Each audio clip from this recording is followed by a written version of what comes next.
Olá pessoal, boa tarde a todos vocês. Vamos dar aí continuidade à nossa terceira semana correspondente à disciplina de topografia, ok? Então agora eu venho com a segunda versão da nossa aula, pessoal. Então anteriormente eu já postei a primeira aula, de forma que vocês possam acompanhar, ok? E agora em diante eu venho com a complementação, de forma que essa aula fique bem tranquila para vocês estudarem aí e entenderem as possíveis informações aí que nós iremos transmitir, tudo bem?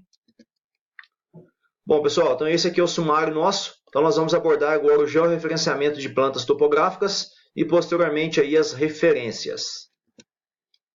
Bom, então vamos ajustar a nossa tela aqui, pessoal. Então aí conversando em relação ao georreferenciamento de plantas topográficas, então eu digo a todos vocês aí que toda a área levantada, ela deve ser principalmente expressa em coordenadas UTM, ok? O que são essas coordenadas UTM?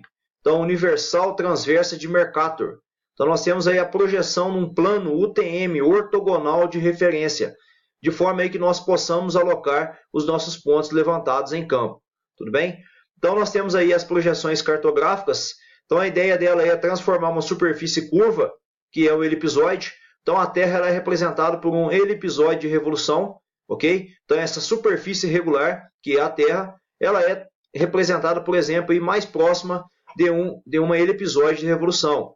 Então, nós representamos isso numa superfície plana, através, aí, por exemplo, de um cilindro, de um cone ou de um plano. Para efeito de coordenadas UTM, nós representamos dentro de um cilindro transverso, ok?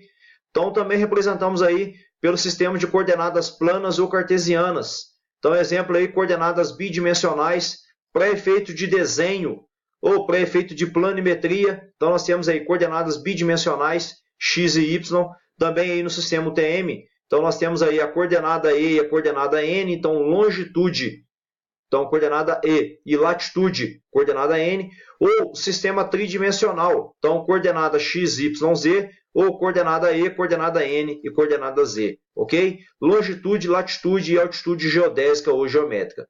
Então, com isso, olha lá, num eixo coordenada E, coordenada N, num eixo ortogonal, então, num plano cartesiano para um eixo ortogonal, nós conseguimos representar os pontos, ok? Posteriormente, pessoal, nós temos aí o sistema de coordenadas esféricas ou polares. Então, nós representamos aí, por exemplo, o x e o y por alfa e por r, ok? Então, de forma que nós também conseguimos representar os pontos. Ou por coordenadas tridimensionais, x, y, z por r, alfa e beta, tudo bem? Bom, passamos agora para o sistema de coordenadas geográficas ou geodésicas. Então, nós representamos aí também através da latitude e da longitude. Por exemplo, aí por φ e por lambda.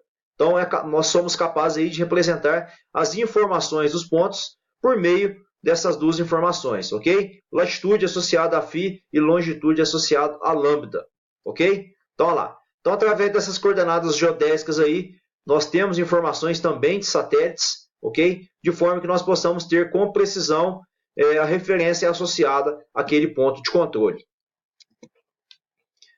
Podemos também, pessoal, vamos ajustar a nossa tela aqui. Então, nós podemos também classificar aí as projeções quanto ao tipo de superfície de projeção. Então, inicialmente, aí nós temos a superfície plana, ok? Então, nós pegamos essa terra e representamos elas num plano. Então, de forma que essas linhas correspondem aí à esfera da Terra, ok? Posteriormente, aí, a superfície projeção cônica, então nós pegamos a Terra e colocamos ela num cone, ok? Então nós envolvemos essa Terra e em seguida nós desenvolvemos num plano de referência, ok? Posteriormente, projeção cilíndrica, então essa é utilizada na projeção universal transversa de Mercator. Então nós pegamos informações obtidas na superfície terrestre, utilizamos aí um elipsoide de referência como superfície intermediária e projetamos dentro de um cilindro transverso, ok? Então nós vamos colocar por meio dessa superfície intermediária, que é o elipsoide, dentro de um cilindro transverso. Então essa é a projeção, por exemplo, aí, utilizada para Mercator. Passando em diante, podemos classificar também quanto ao grau de deformação. Então essa informação é muito importante porque deformação significa para nós defasagem, e defasagem é perca de informação, ok? Então nós temos aí as projeções conformes ou isogonais. Então essas, por exemplo, aí vão manter os ângulos e as formas, principalmente das pequenas feições. Então essas daí são de grande utilidade para nós e também nas projeções de Mercator associada à Universal Transversa de Mercator. Ok?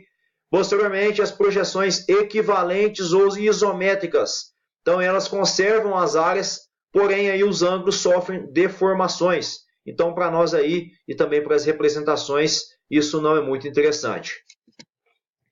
Posteriormente aí nós temos as projeções equidistantes. Então elas conservam aí as proporções, principalmente entre as distâncias, em determinadas direções aí na superfície representada, ok?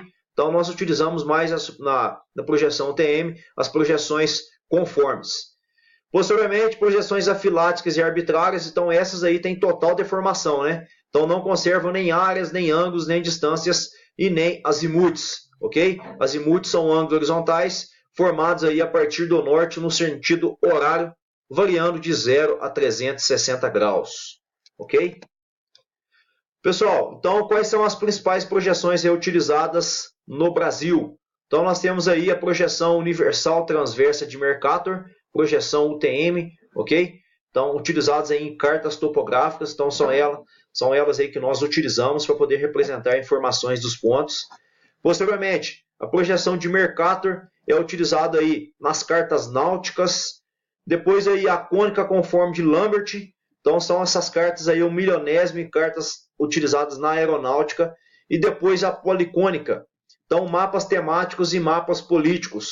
Então basicamente o de grande interesse para nós são aí a projeção UTM, Universal Transversa de Mercator. Ok? Então com isso nós chegamos aí no plano de Mercator e no fuso. Então, definimos aí os fusos que definem o Brasil, posteriormente as suas zonas associadas aí a cada fuso. Bom, nós temos também alguns parâmetros de projeção. Inicialmente nós temos aí o paralelo padrão ou a latitude reduzida. Então, por exemplo, aí, pessoal, esse paralelo ocorre onde as deformações são nulas. Então, onde a escala ela é verdadeira, ela é fixa. Posteriormente, nós temos aí a longitude de origem. Então, a longitude, por exemplo, o eixo Y vai cortar a Terra ao meio, ok? E posteriormente nós vamos definir aí de 0 a 180 a leste positivo e de 0 a menos 180 a oeste negativo, ok? Posteriormente nós temos aí a latitude de origem.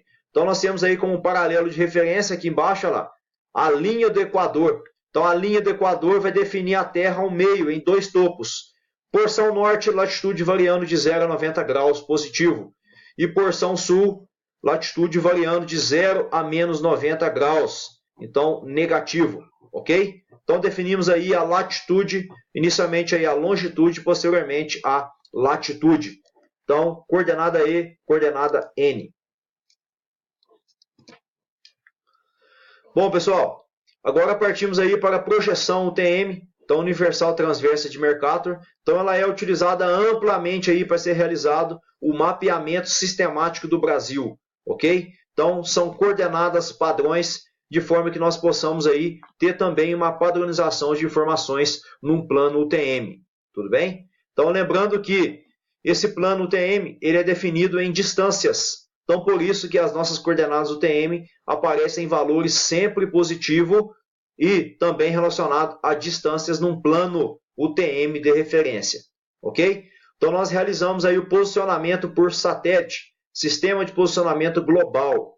Então eles possibilitam a todos nós aí a localização espacial de um ponto no terreno aí em tempo real. Então nós já trabalhamos também nos encontros práticos com o GPS geodésico e vocês tiveram a oportunidade de avaliar e perceber que esses pontos eles trazem os equipamentos trazem informações reais para nós dos pontos de interesse. Por meio de quê? Por meio de comunicação com satélites. Ok?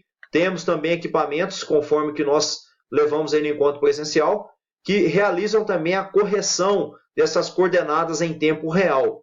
Então, possibilitando para nós aí maior precisão e rapidez na coleta e informações de dados. Ok? Então, nós determinamos aí as coordenadas planas, coordenadas UTM, então num eixo ortogonal, coordenada E, coordenada N, longitude e latitude, ou também aí coordenadas geográficas, então o φ associado à latitude e o lambda associado à longitude. além aí das alturas para nós, se conversar em sistema UTM, altitude geodésica ou geométrica, ok? Ou também chamada aí de altura elipsoidal.